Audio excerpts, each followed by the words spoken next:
Hello and welcome back to LeMaster Tech, and in today's video we'll be continuing our series on the basics of PLC programming in ladder logic programming language. Today we'll focus on basic math operations including multiplication, division, addition, subtraction, and then we'll talk about the calculate block, which combines many of these operations together. If you like the content in this video and you've been finding these tutorials helpful, please consider leaving a like on the video and subscribing to the channel. It helps me out a ton. Now let's get into this tutorial.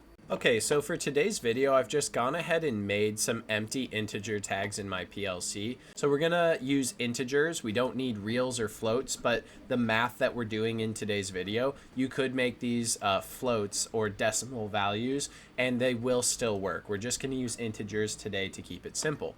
So let's go into our ladder tutorials binary block. It doesn't matter if you still have some of the binary code from past videos in there. Today we're going to start from scratch. Concepts covered in these videos are applicable to generally every PLC programming platform in the world. Ladder diagram, these are standard blocks.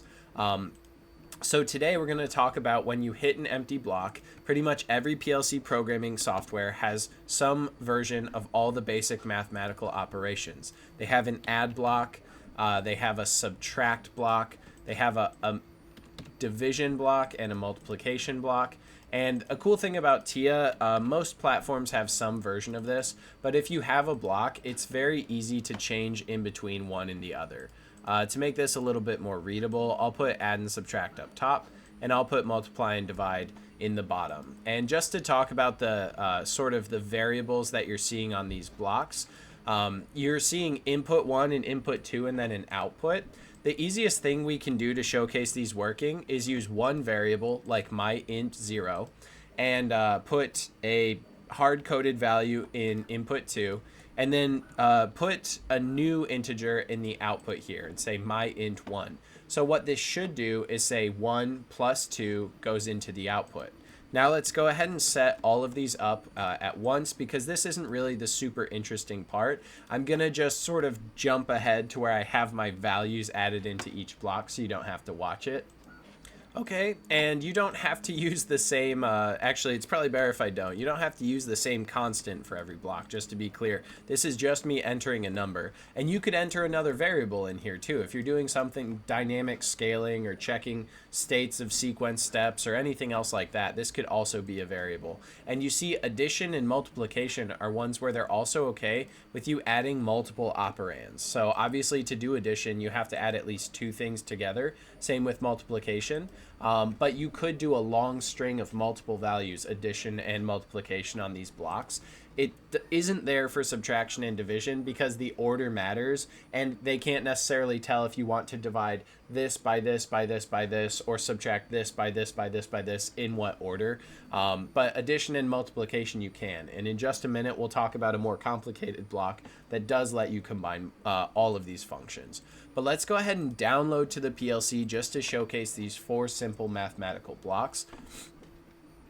And we'll go ahead and write some values to these integers, and we'll see what happens to the outputs, okay?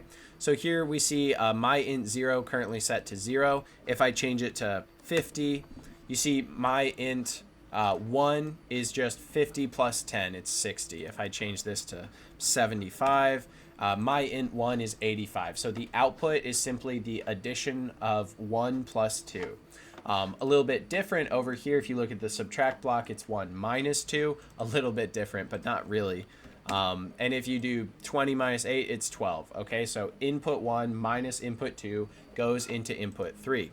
Multiplication, 32 times 6 is 195. Pretty straightforward. 5 times 6 should be 30. So there you go. Division, 0 divided by 4, 0. Let's make it something more interesting than 0, like 26.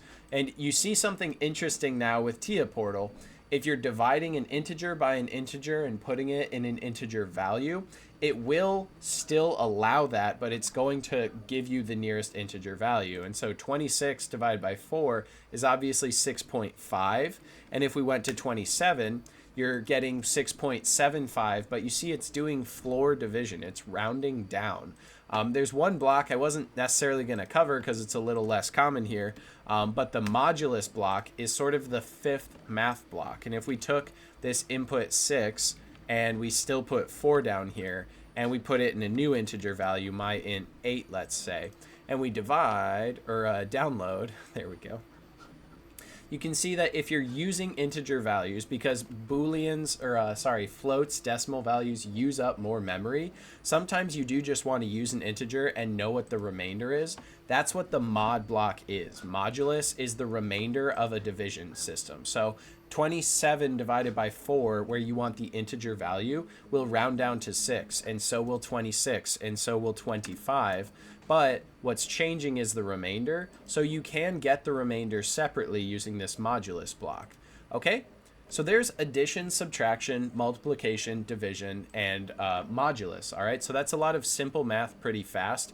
One, maybe it's useful, maybe not to you. One useful thing to call out is you can actually put the same input on the left side and the right side of a math block. So if you're doing some sort of transformation on one line of a value, like scaling, you can say like, oh, okay, the integer that I currently have plus 10, and then store it in the same variable name.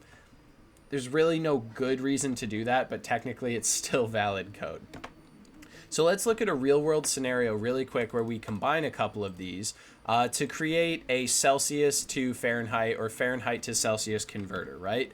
You can take, you know, your initial value times 9, and you can store that in my int 1, and then you can take my int 1 as the output from there and store it as the input from 2, and then say divide by 5, put that in my int 2, and then you can add my int 2 to 32. Oop, I moved it, I didn't copy it. There we go. And that obviously you can store in my int 3. So let's go ahead and download that to the PLC. I'm sure all those intermediates had values, but they'll get overwritten. Oh, this is Celsius to Fahrenheit. 75 Celsius is quite hot. 30 Celsius is 86 Fahrenheit. Okay, that math checks out. So we built a Celsius to Fahrenheit converter. I put it in my notes backwards. Let's actually go ahead real quick and do the same thing. Let's do Fahrenheit to Celsius, see it in reverse. Okay, and I went ahead and spared you the pain of having to watch me type it all out. But here we can see Fahrenheit to Celsius is the same formula, but in reverse. It's taking, you know, some number, subtracting 32 out, and then multiplying by 5, dividing by 10. So in this case, rather than 30, let's just see it in reverse. If it's 86 degrees Fahrenheit, it's 30 Celsius. This makes sense because we're seeing the same formula in reverse. So let's see what our Fahrenheit to Celsius converter says. If it's a brisk autumn day and it's 60 degrees, that's 15 Celsius. And, you know, the math should check out, because if we go and make this 15, we should get, okay, 59, but that's actually an interesting one because you're seeing the two different types of rounding going on by using exclusively integer values, because if these were all reals, they would obviously be to the decimal precision the exact same number. But that's actually cool. You're seeing a symptom of using integers for your math, but this is still a functioning Celsius to Fahrenheit and Fahrenheit to Celsius converter. However, you may be looking at this and saying, this looks kind of stupid. I need 6 integers to be able to do this math. You know, I have to output to an integer value that then goes and becomes the input of another block on every one of these blocks. And no, you don't. That's actually where a far more useful block for doing multi-step calculations like this comes in. And in Siemens, it's called calculate. In Allen Bradley, Rockwell, it's called compute. So you type a CPT in. Pretty much every Allen Bradley instruction has like a 3-letter or 4-letter abbreviation, and CPT is the version of this that you use in Allen Bradley.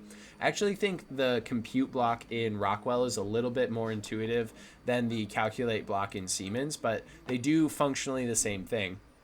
And what's cool about this is I can take that same input, my int 0, which is going to be our, what was this one, Celsius input, and then I can store it to a new output that'll be our secondary check. So my int 4, if we do this calculation right, should be the same as my int 3, because we're going to attempt to multiply by 9, divide by 5, and add 32, all in this one block. So we're going to try to multiply by 9, divide by 5, and then add 32 all to my int 0 by double clicking this output, or whatever your PLC IDE version of editing this is.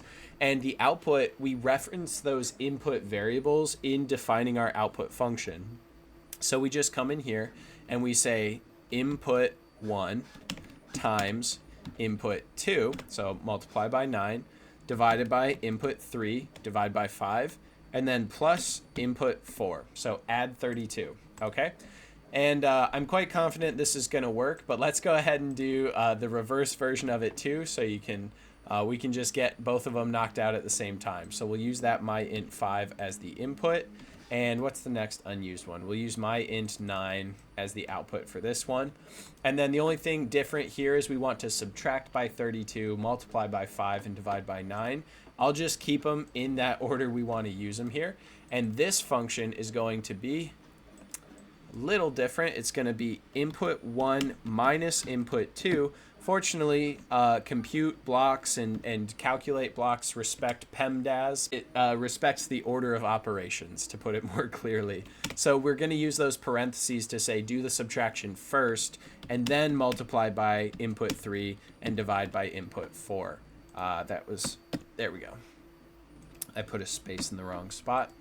Okay, so this is saying, you know, the input minus 32 times 5 divided by 9.